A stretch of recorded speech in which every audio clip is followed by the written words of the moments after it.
বিশেষভাবে নিয়োগ দেওয়া আছে এবং টেন্ডার ঠিক আছে।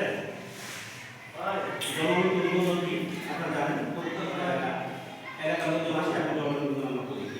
এখানে আমরা এই আগামী বছর 1,83,000 পাবো। এই মর্মে আমরা কিন্তু কাজে লাগছি।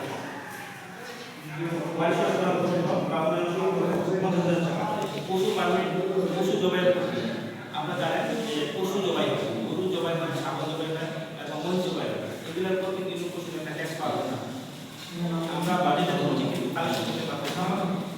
এটা আমাদের উন্মুক্ত সভায় আলোচনা করে আমরা যেন কালেকশন করতে পারি। আপনারা সবাই যেন সহযোগিতা করেন এবং আমি সিদ্ধান্ত করতে পারি। কারণ পশু জবাই প্রতি এই জন্যই নেওয়া হয় প্লাস সেটা কিন্তু আমরা দেখতে পারি। এখন একটা গরু জবাই করবো, সেই গরুটা অসুখ হয়েছে সেটা আমাদের